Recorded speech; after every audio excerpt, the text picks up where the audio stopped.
When her estranged father dies unexpectedly, Claire Dunning, a quiet but perceptive paralegal, returns home to attend his funeral, only to be blindsided by her arrogant half-brother Ethan, who smugly informs her that their father's inheritance skips her, actually. But something about the confidence in his voice, and the smirk on his face, doesn't sit right with Claire. That night, while everyone sleeps, she finds the estate documents locked in her father's study. What Ethan didn't know was that their father left a final clause, handwritten, unfiled, and signed, but real enough to unravel everything. As Claire digs deeper, she uncovers more than just a battle over money. Hidden infidelities, sealed psychiatric reports, and a secret third heir twist the legacy into a dangerous puzzle. The more she reads, the clearer it becomes. Her father's final wish wasn't just to divide wealth, it was to expose a truth that could destroy Ethan's life, and maybe Claire's too. This is a story of betrayal, quiet revenge, and the kind of justice that isn't found in courtrooms, but in the last words someone dares to write. Claire Dunning hadn't seen her father in 6 years. The last photo she had of him wasn't on her phone, it was folded in a legal file, taken from a property settlement she had once drafted for a client who reminded her too much of herself. That day, she had almost called him. Almost. But she didn't. Now she stood outside St. Margaret's Chapel, her breath visible in the winter air, dressed in the same black blazer she wore to court filings and bad dates. Her heels sank slightly into the slush as mourners brushed past, nodding politely, some whispering just loud enough to remind her she was the daughter from the first marriage. Inside, the chapel smelled of lilies and old paper. The pews were filled with people Claire didn't recognize, colleagues of her father's, board members, women who might have once been lovers, judging by the tension in their faces. And then there was Ethan, stood near the altar, tall, tan even in February, designer sunglasses pushed up on his head as though grief was optional. When he spotted her, he smiled, not the kind that welcomes, but the kind that warns. Claire kept walking. She took her seat in the last row, behind a woman sobbing into her gloves. No one spoke to her, the service was short, impersonal. A eulogy was read by a man from the firm, not by anyone who had loved her father, or hated him, as Claire had sometimes felt. There were no stories, no warmth. Just achievements. Just titles. As if the man had been nothing but a resume. When the priest dismissed them, Claire waited. She didn't want to walk out beside Ethan. But he found her anyway. Claire, he said, drawing her name out like he was trying to guess if it still belonged to her. You came. That's generous. Did you expect me not to? I wasn't sure you'd risk it. You know, for the will reading. She blinked. That's not why I came. He smiled again. Of course not. They stepped outside. The snow had turned to a cold mist. Ethan's fiancée, a girl with perfect teeth and a silent presence, stood waiting beside a black car. Claire wrapped her coat tighter, turning to leave. Just so you're not blindsided, Ethan called after her. The money skips you, actually. Claire froze. Turned, what did you say? It's all in the trust. Dad made sure. It skips you. All of it. House, accounts, the vineyard in Mendocino. Everything. I didn't want it to be awkward later. For a moment, Claire didn't speak. Then she gave him the smallest smile. Thanks for the heads up. She walked away, heart pounding. Not because she wanted the money, but because of how sure he sounded. And because she knew something Ethan didn't. She had a key. The old brass key her father had given her when she was 14, on the day he moved out and left her mother without looking back. For emergencies, he had said. She still kept it in her wallet that night. While the house sat dark and Ethan drank somewhere expensive, Claire let herself in through the back door. Everything was too clean. Too untouched. Like a museum of grief curated by lawyers, she went to the study. The desk was locked. But the key worked. Inside were the estate papers, thick, embossed, and full of the legalese she knew like a second language. She flipped through them methodically. Ethan was right. Everything had been left to him. But then she saw it. A handwritten note. Folded in half, tucked between pages. Not notarized. Not formal. Just a paragraph scribbled in her father's unmistakable scrawl. Should anything happen to me before I file the revision, Claire is to receive full ownership of the lake house. No substitutions. She will understand why. Claire read it twice. Then again, the lake house wasn't just a property. It was where their family had ended, and maybe, where something else was about to begin. She turned off the desk lamp and left the house the way she came, but she wasn't walking away, she was walking in. The next morning, Claire called in sick. Not to grieve, grief wasn't something you could call in for. But she needed the hours. The legal firm she worked for wouldn't notice her absence unless a filing deadline passed, and she had long since mastered the art of invisibility. She drove north on Route 9, the same way they had driven every summer until she was 15. The lake house wasn't even technically in their name back then, it was deeded to a shell company, one of many financial games her father played before his empire grew too legitimate to bother. She hadn't seen it since the year he left, hadn't even thought about it until she read the clause. The road narrowed as she approached the gate. It was old, rusted, but still standing. The key fit the side lock, just like she remembered. And the moment it clicked open, she felt it, the pull of something unfinished. The lake house wasn't abandoned. That was the first surprise.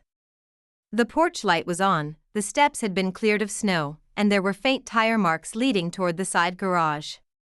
Claire paused, heart tightening. Someone was here. She stepped slowly, the way you step into a lie you're not sure how deep it goes. Inside, the air was warm. Lived in. A kettle on the stove was still warm to the touch. Books were stacked neatly on the coffee table. A coat hung by the door, men's, expensive as she didn't call out.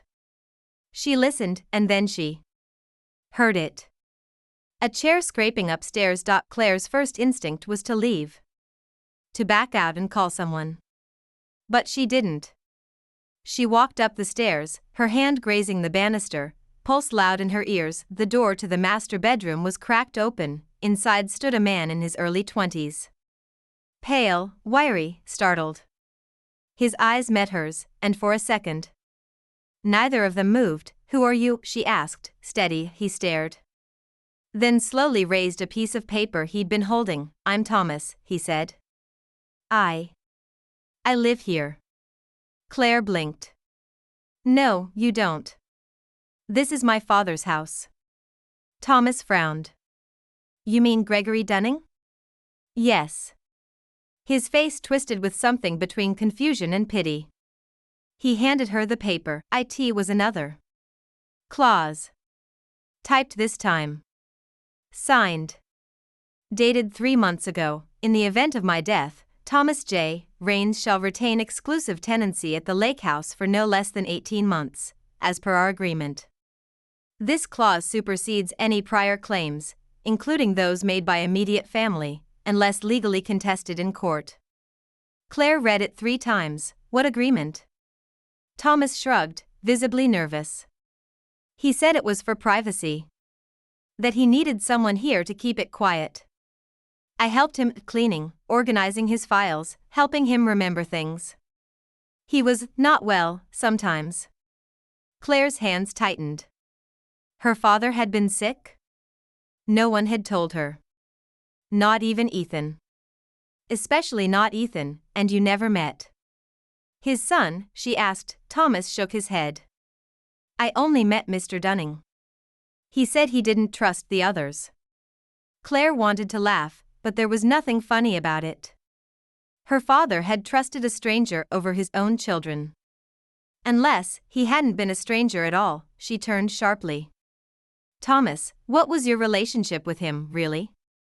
His mouth opened, then closed. I worked for him. That's not what I asked. A long silence, then finally, I was his caretaker. Off the books. And sometimes, more than that. Claire froze. You mean, he was lonely, Thomas said quietly. And I was there. Claire stared at him. Her father, the untouchable Gregory Dunning, had spent his final year hiding a companion in the house where he used to bring his family, and now this man, this boy, had legal rights to the one place Claire thought she might still belong to. She sat down on the edge of the bed. The room smelled like her father's cologne, faded but persistent. Thomas watched her, wary. Did he ever mention me? She asked. Thomas hesitated.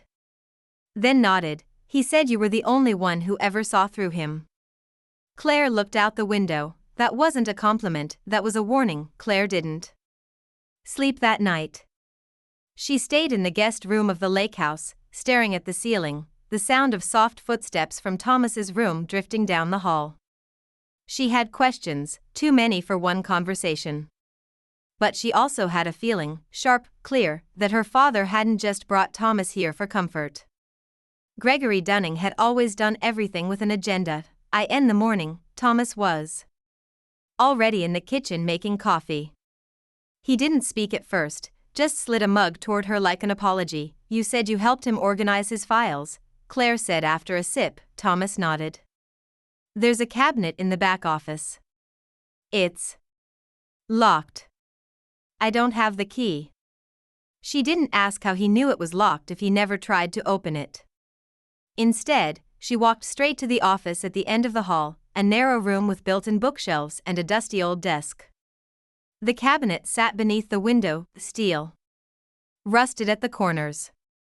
She kneeled in front of it. The key from her wallet didn't work this time. Typical, she muttered. Try the floorboard, Thomas said quietly behind her. Third from the corner. Claire looked up. He kept hiding places. Everywhere. That one squeaks. I stepped on it once, and he flipped. She pressed her foot against the board. It moved slightly. Loose, prying it up with a letter opener, she found a small tin box underneath. Inside, a set of old keys on a worn leather ring. She tried the smallest one. The cabinet opened with a soft pop. It was filled with folders, notebooks, receipts, and, most importantly, letters. Dozens, maybe hundreds, many sealed, some opened and dated. At the top of the stack was one envelope with her name written in familiar blue ink. Claire's heart thudded as she opened it. Claire, if you're reading this, I'm either dead or finally brave enough to confront what I never could in life. I've made mistakes. I left your mother without explanation because I was afraid, not of her, but of what I'd already become. I lied to both of you. There is a reason you never got the inheritance. Ethan's not your full brother. He's not even my only son. There's another clause, hidden in the blue binder marked R. Harmon. That's where it begins. I'm sorry I let it get this far. Dad. Claire reread the words until they blurred. The letter fell to her lap. R. Harmon, she whispered. Thomas crouched beside her, clearly unsure if he was welcome but too curious to hold back. That binder was his lawyer's, he said. Real estate lawyer, not the estate one. Harmon worked in private for him, long time. But I never saw him. Claire scanned the folders until she found the blue binder. Inside, several property records, obscure trusts, and tucked in the middle, a legal addendum, signed and dated only weeks before her father's death. This clause was different. It named a beneficiary she had never heard of, Lena Harrow. Claire's breath caught. Who was Lena Harrow? Thomas paled. You don't know? Should I? He looked away. That's the woman who visited last summer. Stayed the weekend. Said she was a distant cousin. Claire opened the file again. The clause wasn't vague. It detailed a substantial share of the vineyard income, plus full legal claim to a storage facility in Nevada. Contents unspecified. More shockingly, it contained a DNA test. 2 results. Gregory Dunning and Lena Harrow.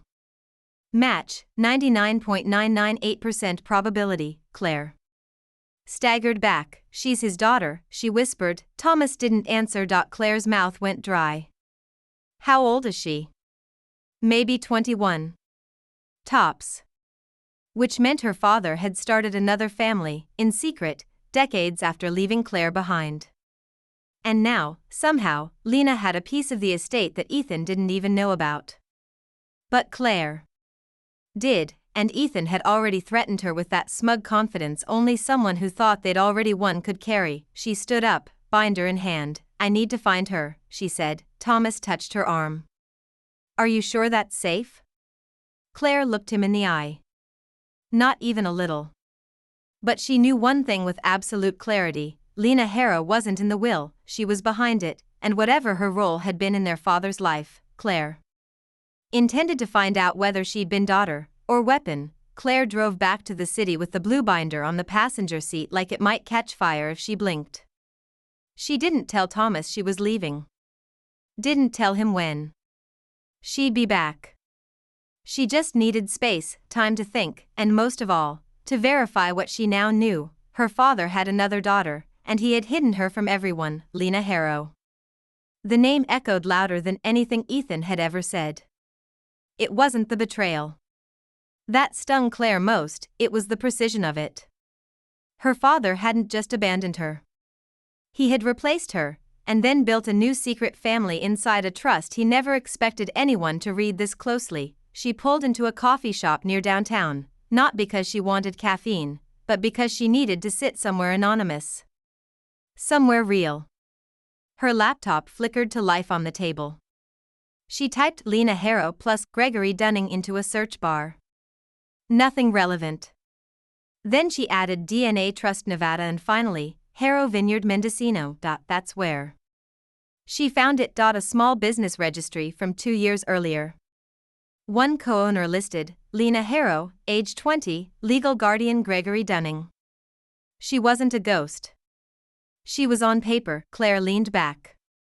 If the trust gave Lena full rights to the Nevada property, then she had something more than blood. She had leverage. Claire needed to see her. Now, the address on the registry led to a smaller, artsy neighborhood in Mendocino. Claire drove there the next morning, nerves raw. She dressed like someone from her office, neutral, non-threatening, forgettable. When she stepped into the little cafe listed on the building's lease, she wasn't sure what to expect, and then she saw her. Lena Harrow was behind the counter, wiping down a milk frother. Young, beautiful in a way that didn't know it yet. Wide-set eyes, a streak of green in her hair, and the kind of posture that said she didn't think anyone was looking. Claire approached slowly. Lena? The girl looked up, eyes narrowing slightly. Yes? Claire hesitated. My name is Claire Dunning. I think we're sisters. Lena didn't blink. She just set the milk frother down and folded her arms. Finally, she said. Claire tilted her head. You knew about me? Lena nodded. I figured someone would come eventually. After he died. There was no softness in her voice. No awe. No curiosity. Only calculation. Claire stepped closer. You knew Gregory was your father? He told me when I was 17. Right after my mother died. Claire's breath caught. Your mother, who was she? Lena wiped her hands on her apron. Her name was Dana Harrow. They met in D.C. during some conference years ago. She didn't want anything from him. Just space. But when I turned 16, she started getting these checks. Quiet ones. No strings, but regular. That's when she told me. Claire processed. Quickly. And the trust? He said it was protection. From the other kids. Said if anything happened to him, I should stay quiet, stay smart, and wait for the papers. Claire stared at her. You mean you knew about Ethan? Lena's eyes flashed. I knew about both of you. Claire felt the floor shift. So why did he give you the storage facility in Nevada? Lena hesitated. He didn't say what was in it. Just that if anyone ever questioned my place, I'd find proof there. That's all I know. Claire took out the binder. laid it flat on the counter. You're not in the will. I know, Lena said. But neither are you. Claire opened the final clause. This changes that. Lena scanned the paper. Slowly. Carefully, that's not official, she said. No stamp. No witness. No, Claire agreed. But it's signed. And it was hidden. That means he didn't want Ethan to see it. For the first time, Lena looked uncertain. You think Ethan's dangerous? She asked. Claire didn't answer immediately. I think Ethan thinks he's already won. Lena pulled out a key from her back pocket. I was going to wait. But maybe it's time we opened it together. Claire met her eyes. Are you ready?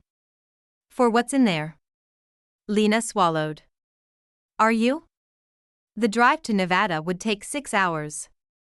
6 hours of silence, or 6 hours of truth either way. The box they were about to open wasn't just going to change the estate. It was going to change what they thought they knew about the man who raised them. The Nevada sun made everything look flatter, more artificial.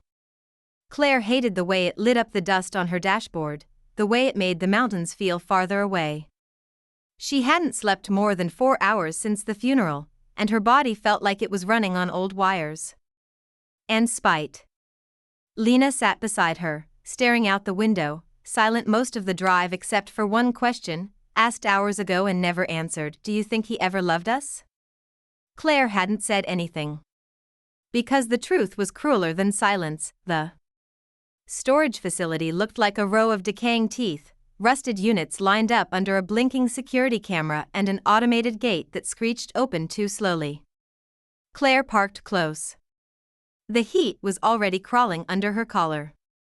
Lena held the key in her palm like it might dissolve if she gripped it too tight. Unit 47. It was small, locked with 2 heavy-duty padlocks. Lena unlocked the first. Claire the second. She had found a matching key hidden in the lake house desk drawer, taped under the bottom shelf with the words for Lena. When ready. The metal door groaned as it rolled up. Inside, it wasn't empty. There were boxes, neatly labeled, stacked 3 high. A metal filing cabinet. A leather chair. And in the center, a table with 2 thick binders and a sealed envelope. Claire walked in first. The air was stale, but cool. Lena followed, slower, watching her feet like she expected something to bite. Claire reached for the envelope.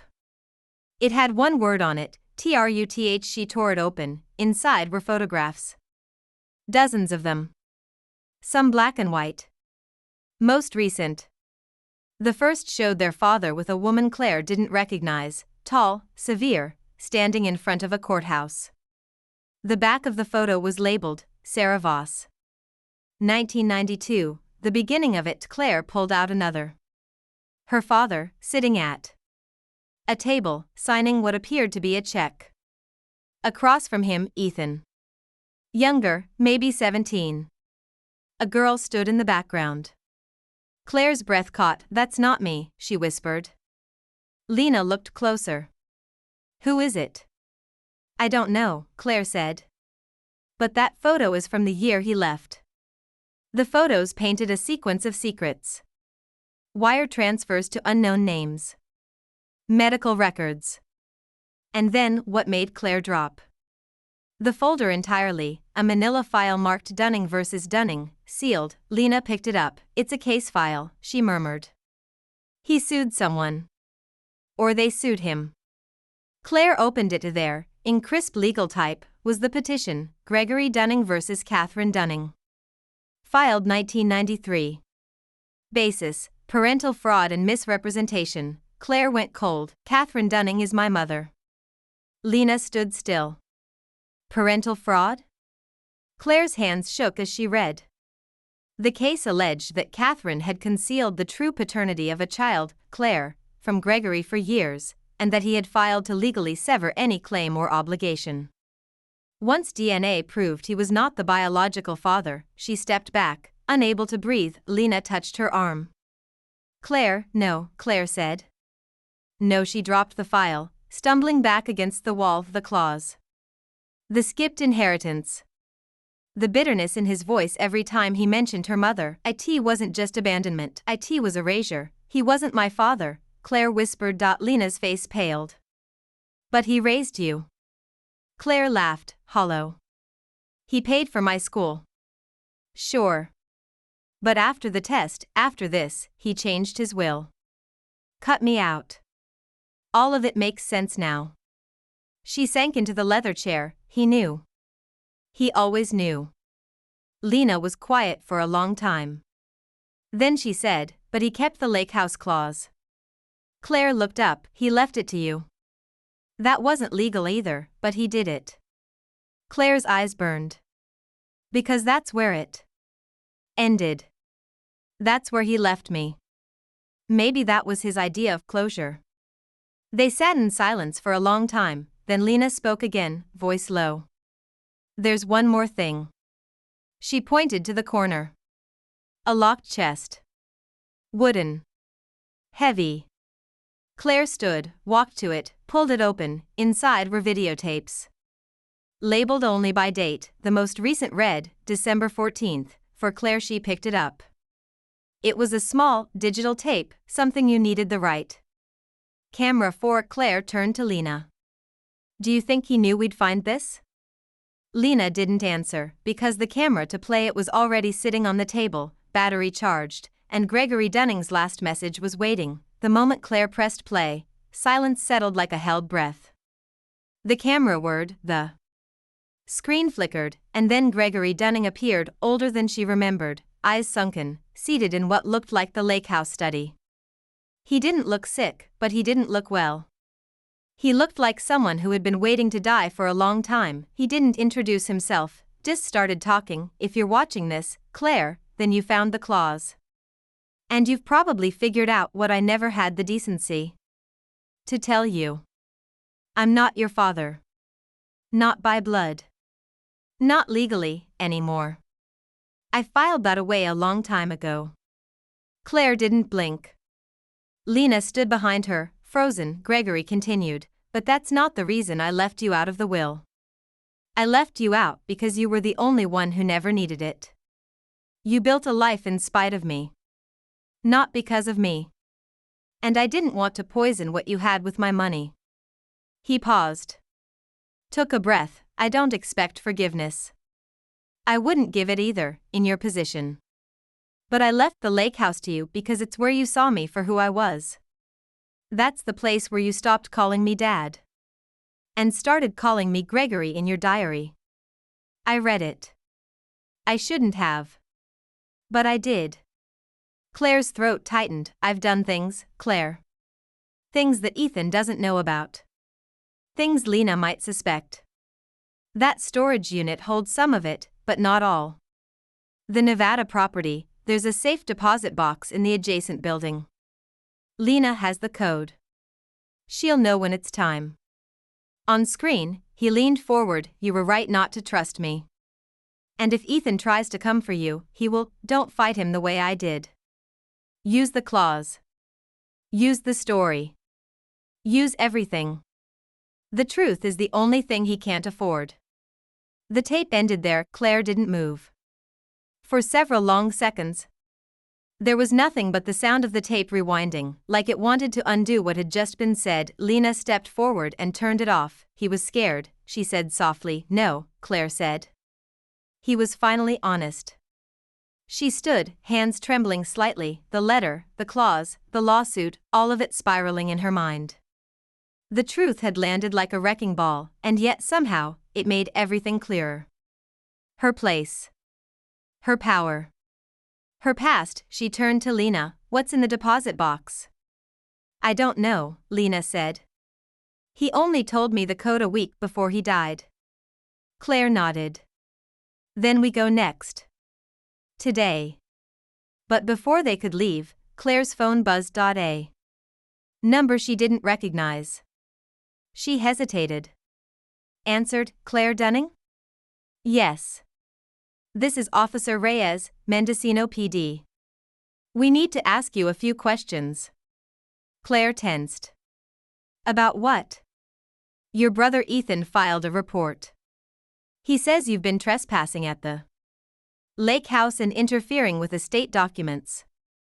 Claire's voice went flat. I have a key. And I have a copy of the clause. He says the clause is fabricated. That you're trying to contest the will. Claire looked at Lena, her pulse starting to race. We're going to need you to come in. She hung up. He knows, she said. Lena's face paled. Already? Claire gathered the documents, shoving them into her bag. He moved faster than I thought. He's not just trying to win the inheritance. He's trying to erase the challenge before it becomes public. Lena backed toward the door. We need a lawyer. No, Claire said. We need a spotlight. Ethan's game only works in silence. We go public. To who? Claire's eyes burned. To the people who hate rich heirs who silence women. To the press. To the court of public opinion.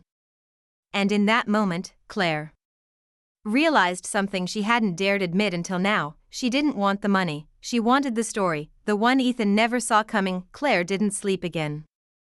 By morning, the coffee in the paper cup beside her was cold, untouched. Her laptop glowed against her face as she reread every file, every clause, every letter. Lena sat across from her, pulling up property deeds, bank transactions, tax filings, anything connected to Gregory Dunning that might prove intent. What they were about to do was dangerous, but what Ethan had done was worse. At 8:42 a.m., Claire hit send. The email went to 5 journalists, 1 legal podcast host, and a financial blogger known for exposing estate fraud.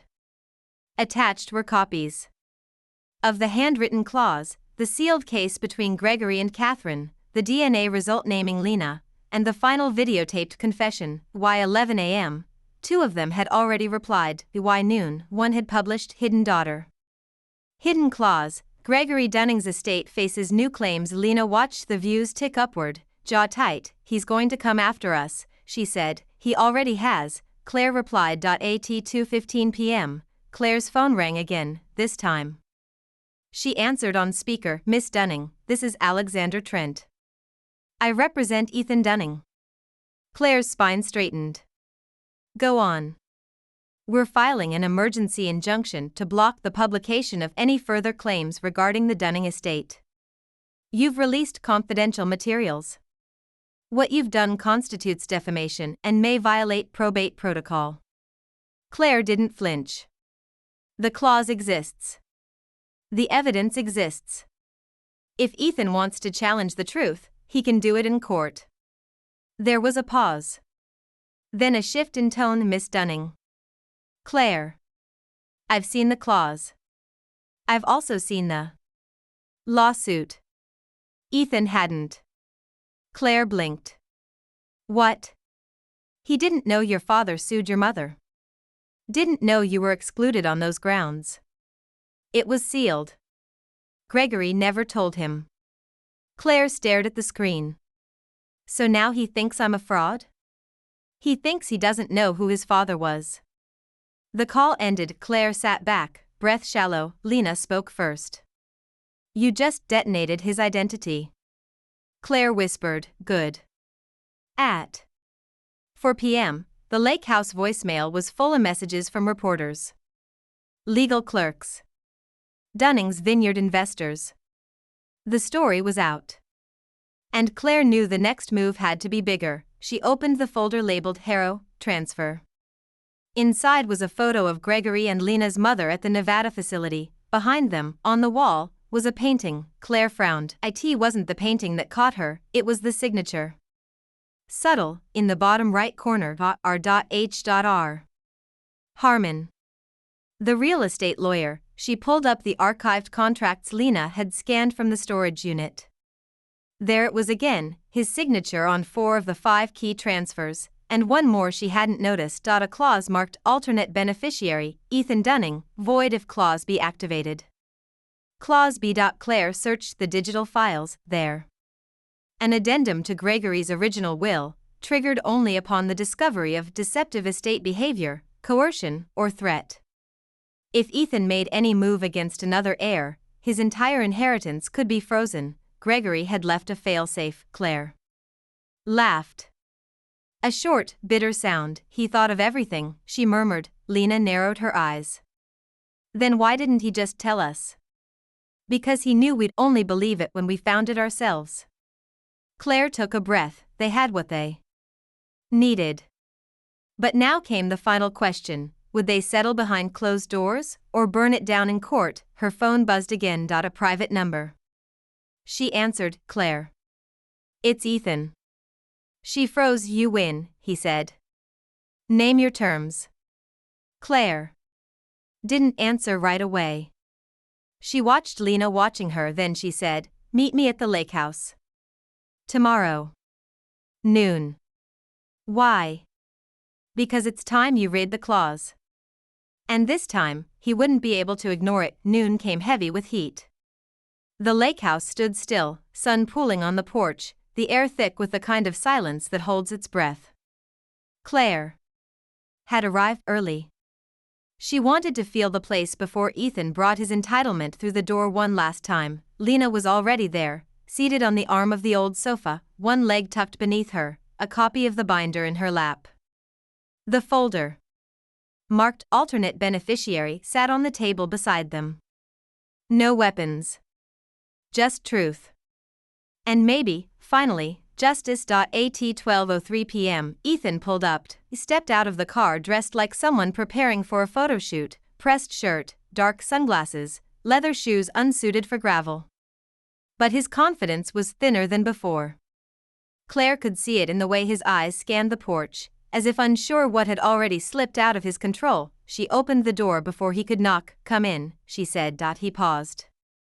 Then Lena didn't stand. She just watched him. Ethan barely glanced her way before speaking. You've made your point. No, Claire said, I haven't even started.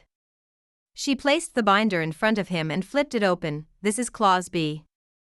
The one Dad put in place if you tried to bury the truth. If you challenged another heir in bad faith, if you threatened or manipulated, if you tried to erase anyone. He added after the fact, your inheritance is void.